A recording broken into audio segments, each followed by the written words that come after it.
قریب کر دیتی ہے۔ دعا مسلمان میں عقیدہ توحید پختہ کرتی ہے، اور دعا اس دولت کا نام ہے جو صرف مومن کے پاس ہے، کافر کے پاس نہیں۔ نبی پاک علیہ السلام نے فرمایا الدعاء صلاح المومن، دعا مومن کا ہتھیار ہے، کافر کے پاس یہ ہتھیار نہیں ہے۔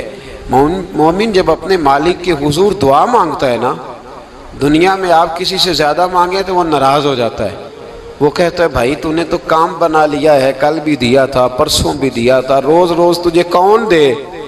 میرے نبی پاک علیہ السلام نے فرمایا جو اپنے رب سے زیادہ مانگتا ہے رب اس سے زیادہ راضی ہوتا ہے، زیادہ راضی ہوتا ہے۔ اب دعا مخصوص اوقات نہیں دعا کے، فرمایا اذا دعان، جب بھی دعا مانگو گے تمہارا رب تمہاری دعا کو، جب بھی دعا تو دعا کرتے رہنا چاہیے، ہر وقت دعا میں بندہ شامل رہے، اللہ کے ذکر میں شامل۔ یہ جو قرآن مجید نے کہا نا یا ایھا الذین آمنوا اذکروا اللہ ذکرا کثیرا، اے ایمان والو اپنے رب کا ذکر کثرت سے کرو، وسبحوہ بکرۃ واصیلا، اور صبح و شام اسی کی پاکی بیان کرو۔ تو اس سے مراد یہ نہیں ہے کہ تسبیح لے کے سارا دن مسجد میں بیٹھے رہو اور کام کوئی نہ کرو، بلکہ اس کا مطلب یہ ہے کہ روٹی شروع کرو تو اللہ کے نام سے، اختتام کرو تو اللہ کے نام، سو جاؤ تو رب کا نام لے کے، سویرے اٹھو تو اللہ کا نام لے کے، جب تمہیں کوئی چیز اچھی لگے تو ماشاءاللہ کہو، جب کوئی مصیبت آئے تو کہو انا للہ و انا الیہ راجعون۔ تو سارا دن اللہ کا ذکر جاری رہے گا۔ نبی پاک صلی اللہ علیہ وسلم نے مسلمان کو ایک دوسرے سے ملنے کا طریقہ بتایا۔ مصیبت آئے تو کیا کہنا ہے؟ صرف فوتگی پہ نہیں کہنا، اس کی وضاحت کر دو۔ کوئی بھی الذین اذا اصابتہم مصیبہ، جب بھی کوئی مصیبت آئے، اللہ کے بندے کہتے ہیں ہم اللہ کی طرف سے آئے ہیں اور اللہ کی طرف ہی ہم نے لوٹ جانا۔ تو میرے عزیز ہر وقت اللہ کا ذکر جاری رہے گا، ہر وقت زبان پہ رب کریم کا۔ دیکھیں نا نبی پاک علیہ السلام نے ہمیں ملاقات کا طریقہ بتایا۔ ایک صحابی آئے تو انہوں نے آ کے کہا السلام علیکم، نبی پاک علیہ السلام نے فرمایا رب تعالیٰ نے اسے 10 نیکیاں عطا فرمائی ہیں۔ دوسرے آئے تو انہوں نے کہا السلام علیکم ورحمۃ اللہ، تو محبوب فرمانے لگے، امام بہقی نے اس کو لکھا ہے، محبوب فرمانے لگے رب کریم نے اسے 20 نیکیاں عطا فرمائی۔ ایک اور آئے، عرض کیا السلام علیکم ورحمۃ اللہ وبرکاتہ، محبوب فرمانے لگے اللہ نے اسے 30 نیکیاں عطا فرمائی۔ اچھا اس کا مطلب کیا ہے؟ السلام علیکم، تم پر سلامتی ہو، سادہ ترجمہ یہ ہے کہ تم سلامت رہو، تم سلامت رہو، ورحمۃ اللہ وبرکاتہ، تم پر اللہ کی رحمت بھی ہو اور اس کی برکتیں بھی ہو۔ وہ کیا کہتا ہے؟ وہ کہتا ہے وعلیکم السلام، تم پر بھی سلامتی ہو، ورحمۃ اللہ وبرکاتہ، اللہ کی رحمت ہو اور اس کی۔ یہ جو مسنون دعائیں ہیں نا جو حضور نے ہمیں دعائیں سکھائیں ہر موقع پہ، ان کا کمال دیکھیے۔ اب ایک مسلمان نے آتے کہا السلام علیکم، اس کا مطلب کیا ہے؟ تم پر۔ اب وہ جھگڑا کرے گا اسے مارے گا، اس کا مال چھینے گا؟ اس نے تو آتے ہی کہا ہے تم پر سلامتی ہو۔ تو جو سلامتی کی دعا دینے والے ہیں وہ جیب تھوڑی کاٹیں گے، وہ غبن تھوڑی کریں گے، ڈاکہ تھوڑا ڈالیں گے۔ اسلام نے لفظ ہی وہ سکھایا ہے کہ فرمایا جب تم نے ملنا ہے تو تم نے دعائیں کرنی ہیں ایک دوسرے کے لیے۔ اب ہمارے ہاں نئے نئے لفظ آ گئے، ٹیلی فون اٹھایا تو کہا ہیلو، اس کا کیا ترجمہ ہے؟ کون ہے؟ اس کا کیا ترجمہ ہے؟ جی جناب، اس کا کیا مطلب؟ ہم نے دیکھا بڑے بڑے سمجھدار لوگ السلام علیکم کی بجائے کہتے ہیں کیا حال ہے؟ بھئی کیا عجیب بات ہے، بھئی کیا حال ہے کا کیا مطلب ہوا؟ وہ بعد میں کرنے کی بات ہے۔ اور کچھ تھوڑا سا جو ادیب ہیں، جو بیچارے حروف کے پیچ و تاب میں رہتے ہیں، وہ کہتے ہیں آداب عرض ہے۔ وہ کیا ہوتا ہے جی؟ اسلام نے دعا سکھائی ہے السلام علیکم، یہ کتنی خوبصورت دعا ہے۔ جب آپ گھر کے اندر داخل ہوئے تو آپ نے دعا دی السلام علیکم، یہ دعا دی آپ۔ ایک صحابی حاضر خدمت ہوئے، عرض کی یا رسول اللہ صلی اللہ علیہ وسلم میرے گھر میں غربت رہتی ہے، کیا کروں؟ نبی پاک علیہ السلام نے فرمایا جب بھی گھر جایا کرنا گھر والوں سے سلام لیا کر، گھر والوں سے کیا کہا کر؟ السلام علیکم، جب بھی گھر جائے۔ یعنی گھر آیا، اب گھر والوں نے بتایا کہ ماچس کی ڈبیا تو لے آؤ، اب یہ دکان کونے پہ تھی گھر والے پہ، وہاں سے ماچس کی ڈبیا لے کے واپس گیا تو کہنے لگا السلام علیکم۔ پھر گھر والوں نے کہا ہو بتانا یاد ہی نہیں رہا، چینی بھی ختم ہو گئی ہے۔ تو یہ پھر گیا چینی لینے، لوٹ کے آیا تو کیا کہا؟ جب اللہ چاہتا ہے تو کہے، جب اللہ کے رسول چاہتے ہیں تو کہے۔ اس کا ترجمہ یہ ہے کہ تو کہہ، تو سلام لے۔ اللہ رسول چاہ رہے ہیں کہ تو سلام لے تاکہ تیرے گھر میں سلامتیاں ڈال دی جائیں۔ تو فرمایا سلام لینی ہے تو نے، اور ساتھ تو نے اس طرح کرنا ہے کہ 3 دفعہ سورۃ اخلاص کو پڑھنا ہے۔ امام قرطبی نے اس کو لکھا ہے۔ اس نے کہا حضور غربت بڑی ہے، غربت بڑی ہے تو کہ وظیفہ بتائیں۔ فرمایا جب بھی گھر جاؤ سلام لو اور 3 دفعہ سورۃ اخلاص پڑھو۔ وہ صحابی کہتے ہیں میں پکا ہو گیا۔ اب وہ کچھ دنوں کے بعد، کچھ عرصے کے بعد، کچھ مہینوں کے بعد واپس آئے تو صحابہ کرام علیہم رضوان فرماتے ہیں ہماری خواہش تھی کہ یہ کچھ بیان کرے، اب بتائے جو وظیفہ لے کے گیا تھا اس کا رزلٹ کیا نکلا۔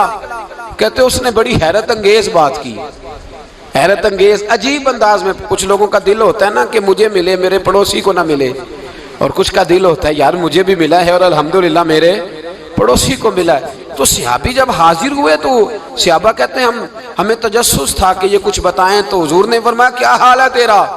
کہا یا رسول اللہ کمال ہی ہو گئی ہے حضور، میں جب بھی گھر جاتا ہوں سلام لیتا ہوں اور 3 دفعہ سورۃ اخلاص پڑھتا ہوں، میں تو امیر ہو ہی گیا ہوں، میرے تو ہمسائے بھی امیر ہو گئے۔ کتنا پیارا ہے یہ جملہ، کتنا حسن ہے، اتنا اچھا لفظ کسی اور کے پاس ہے ہی نہیں جو الفاظ ہمیں ہمارے رسول نے عطا فرمایا۔ اس کو اپنائیے، اس کو اپنائیے۔ یہ الگ بات ہے کہ لوگ مطلب کے لیے سلوٹ کر لیتے ہیں بڑا سارا، لیکن مطلب کے لیے نہیں۔ جس کو جانے اس سے بھی سلام لیں، جس مسلمان کو نہیں جانتے اس سے بھی۔ تو نبی پاک نے ہمیں مسنون دعائیں سکھائیں۔ رات کو جب سونے لگیں اللہ کے رسول صلی اللہ علیہ وسلم نے ہمیں دعا سکھائی۔ حضور نے فرمایا جب سونے لگو تو مسلم شریف میں فرمایا تم نے یہ دعا پڑھنی، اللہم باسمک اموت و احیا۔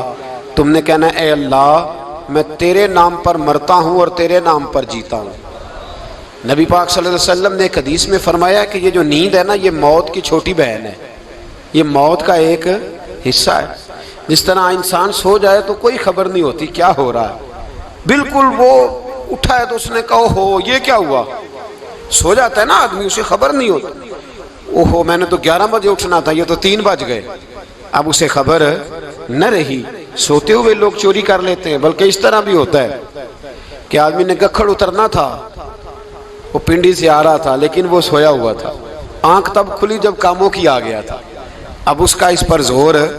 تو فرمایا کیا پتا اب تو کھل گئی کاموں کی، جا کے لاہور جا کے کسی جگہ پہنچ کے، تو یہ بھی ممکن ہے کہ کھلے ہی نہ، نیند ہی موت کا سبب بن جائے۔ تو تو کہہ کے سو کہ یا اللہ تیرے نام پہ سو رہا ہوں۔ اللہ کس نام پہ سو رہا ہوں؟ یار اگر ہم ان دعاؤں کا حسن سمجھے مت، اللہم باسمک اموت و احیا، یا اللہ میں تیرے نام پہ سوتا ہوں اور تیرے نام پر اٹھتا ہوں، گویا کہہ رہا یا اللہ میری نیند بھی تیرے فضل سے ہی ہے، اور اگر آنکھ کھل جائے تو وہ بھی تیرے فضل سے ہی ہے۔ کتنا اعلیٰ نبی پاک علیہ السلام نے انداز سکھایا۔ اور پھر بخاری شریف میں حدیث موجود ہے، فرمایا جب اٹھو تو کہو الحمدللہ الذی احیانا احیانا بعد ما اماتنا والیہ النشور۔ فرمایا جب تم سو کے اٹھو تو پھر کہو اے اللہ ساری تعریفیں تیرے لیے، تمام تعریفیں جس نے ہمیں موت کے بعد حیات دی، موت کے بعد فرمایا احیانا بعد ما اماتنا، ہمیں مرنے کے بعد گویا اللہ کا شکر ادا کر کے آنکھ کھل گئی۔ دیکھیں کس طرح اسلام مسلمان کو اللہ کے ساتھ جوڑتا ہے۔ فرمایا شکر کر، آنکھ کھل گئی، کہ یا اللہ تیرا شکر ہے تو نے موت کے بعد ہمیں دوبارہ حیات عطا فرمائی، یہ شکر ادا کرو۔ گویا تم یہ نہ کہنا کہ میں اٹھ گیا ہوں تو میرا کمال ہے، یا یہ نہ سمجھنا میں اٹھ گیا ہوں تو میں بڑا پابند ہوں، جب میں ارادہ کر لوں کہ میں نے 11 بجے اٹھنا ہے تو پھر میں اٹھ جاتا ہوں۔ یہ نہ کہنا کہ یہ الارم بڑا اچھا ہے، یہ مجھے اٹھا لیتا ہے۔ ذہن کے اندر خیال کر کہ نیند تو موت کی طرح تھی، یہ جو میں اٹھ گیا ہوں تو اپنے رب کے فضل سے اٹھا ہوں، جو میں اٹھ گیا ہوں، جو ابھی اٹھے ہیں وہ تو بول دینا کم از کم کہ میں اپنے رب کے فضل سے اٹھ گیا ہوں۔ تو دعا سکھائی۔ پھر دیکھیے نبی پاک صلی اللہ علیہ وسلم نے فرمایا جب تم بیت الخلاء میں جاتے ہو نا، واش روم میں جاتے ہو، تو گندی چیزیں ہوتی ہیں وہاں، شیطان ہوتے ہیں، جنات ہوتے ہیں، یہ گندگی پہ ہوتے ہیں۔ جب تم واش روم جاؤ، بیت الخلاء جائے، تب بھی دعا مانگو۔ کیا دعا مانگو؟ وہ دعا بھی نبی پاک صلی اللہ علیہ وسلم نے ہمیں تعلیم فرمائی اور بخاری میں ہے، کہا پڑھا کرو اللہم انی اعوذ بک من الخبث والخبائث، کہو اے اللہ ناپاک چیزوں سے میں تیری پناہ مانگتا ہوں، وہ نر ہوں یا مادہ ہوں، اللہ میں تیری پناہ مانگتا ہوں۔ واش روم کے اندر بہت ساری بری چیزیں ہوتی ہیں، جوان میری بات پر توجہ فرمائیں، وہاں بہت ساری گندی چیزیں ہوتی ہیں۔ انسان کئی دفعہ واش روم میں جاتا ہے، اسے وسوسے زیادہ آتے ہیں، یہ نوٹ کریں میری بات کو۔ اصل میں نا ہم بات ڈھونڈ رہے ہیں علاج اپنی بیماریوں کا، حالانکہ علاج تو سارا مدینے والے رسول کے پاس موجود ہے، محبوب کے پاس ساری دوائیاں ہیں۔ تو نبی پاک علیہ السلام دیکھیں نا، انسان واش روم میں جاتا ہے اسے وسوسے آتے، برے خیالات آتے، وہ گناہ کی طرف کئی دفعہ مائل ہوتا ہے، تو کہا تو دعا پڑھ کے جا، اللہم انی اعوذ بکا، یا اللہ میں تیری پناہ مانگتا ہوں، من الخبث والخبائث، ہر خبیث اور بری چیز سے میں تیری پناہ مانگتا ہوں، وہ نر ہو یا یار کتنا عظیم دین ہے، کتنا عظیم میرے مصطفیٰ کریم کا وہ والا دین ہے۔ اصل میں اللہ کرے بی اے پاس بچے کو بیت الخلاء کی دعا بھی یاد ہو جائے، ایسے یاد ہو جائے، اور اس کے ماں باپ سمجھ لیں کہ جوان ہو گیا ہے، اب ہو سکتا ہے اس کی طرف شیطان حملہ زیادہ کرے، اسے خراب کرنے کی کوشش کرے، تو لہٰذا اسے دعا سکھائی جائے تاکہ اس کو پہلے سے پتا ہو کہ میں نے اس بے ایمان سے بچنا کس طرح سے۔ اب آپ دیکھیے نبی پاک علیہ السلام نے ہمیں دعا سکھائی، مصنف ابن ابی شیبہ میں۔ کون سی دعا؟ واش روم سے نکلنے کی۔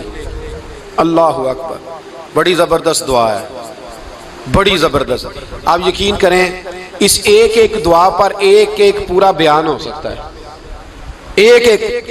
یہ اس لیے نہیں میں کہہ رہا کہ میں کوئی عالم فاضل آدمی ہوں، آپ کہیں گے کہ بتا رہے ہیں میں بڑا پڑھا لکھا ہوں، صرف یہ عرض کر رہا ہوں کہ اس کے فوائد پر، ثمرات پر جو اللہ تبارک و تعالیٰ امت کو دیتا ہے، ان دعاؤں کی جو فضیلت حدیثوں میں آئی، اور پھر جو اس کے فوائد ہے، اگر اس پر بات کروں تو ایک دعا تقاضا کرتی ہے کہ اس پر پورا ایک لیکچر ہونا چاہیے۔ دیکھیے آپ واش روم سے نکلے، دعا کیا ہے؟ دعا کے لفظ کے الحمدللہ الذی، ایک حدیث میں لفظ ہے غفرانک، غفرانک، اے اللہ میں تجھ سے بخشش چاہتا ہوں۔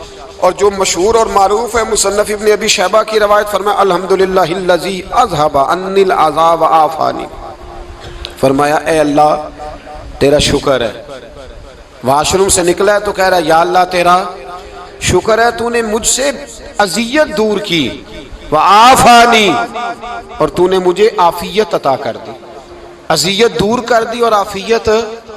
بولیے واش روم سے نکلا ہے تو کیا کہتا ہے؟ یا اللہ تیرا شکر ہے تو نے مجھ سے اذیت دور کر دی اور مجھے عافیت۔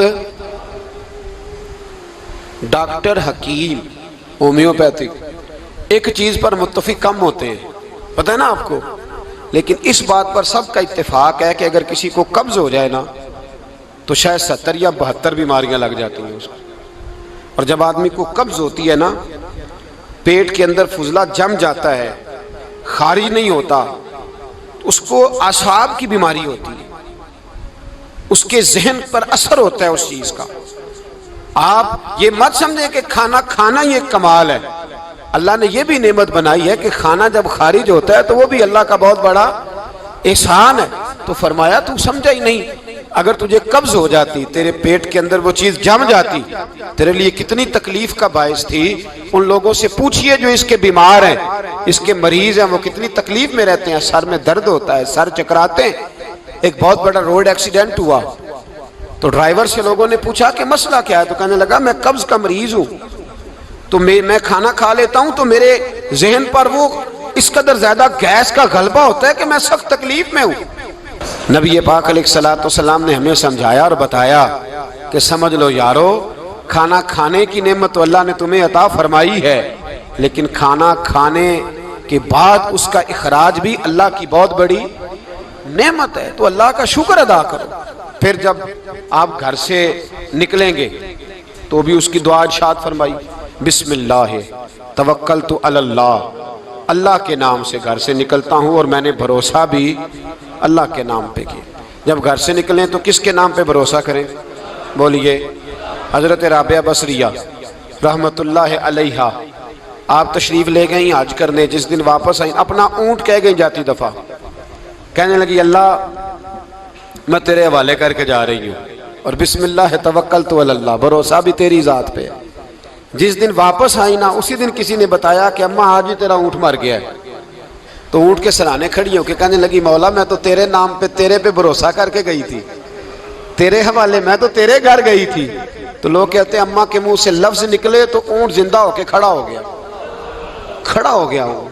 تو اماں کہنے لگی نہیں تمہیں غلطی لگی ہے، مرا ہی نہیں تھا، پہلے سے ہی موجود تھا، وہ اپنی کرامت بھی نہیں ظاہر ہونے دی۔ تو بھائی گھر سے نکلیں تو کس لفظ پر کہ یا اللہ میں تیرے بھروسے پہ نکل رہا ہوں میں، اس کے دو فائدے ہوں گے، ایک تو آپ اللہ کی امان میں جا رہے ہیں، اللہ کی امان میں آ رہے ہیں، اور دوسرا جس گھر کو آپ چھوڑ کے جا رہے ہیں اسے بھی اللہ کی امان میں دے کے جائیں۔ تو کتنا لذت والی دعا ہے جو نبی کریم علیہ السلام نے ہمیں سکھائی۔ اب ذرا حدیث سنیں خوش ہو کے، دیکھیں حضور نے دعا سکھائی، فرمایا جب دیکھ لو نا کسی کو ہنستا ہوا، کیا کرتا ہوا؟ ماشاءاللہ آپ تو ہنسنے لگے۔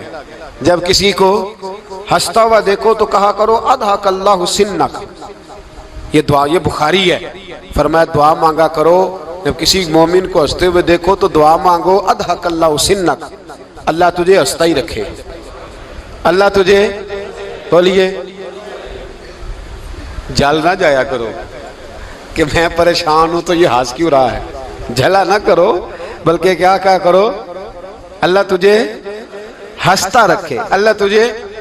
نبی پاک صلی اللہ تعالی علیہ وآلہ وسلم نے فرمایا، ترمذی میں حضرت اسامہ بن زید رضی اللہ تعالیٰ عنہ سے حدیث مروی ہے، حضور نے فرمایا جس نے کسی کے ساتھ احسان کیا اور جس پر احسان کیا، اگر اس نے یہ دعا پڑھ دی نا جزاک اللہ خیرہ، تو فرمایا اس نے اللہ کی بھی پوری حمد کر دی اور محسن کا صحیح شکریہ بھی ادا کر دیا۔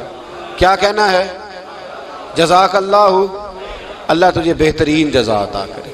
اس کا ترجمہ کیا ہے؟ اللہ تجھے بہترین، کیونکہ حضور فرماتے ہیں من لم یشکر الناس ولم یشکر اللہ، جس نے بندوں کا شکریہ ادا نہیں کیا اس نے اللہ کا بھی شکریہ ادا نہیں کرنا۔ تو کیا کہنا چاہیے؟ جزاک اللہ خیرہ۔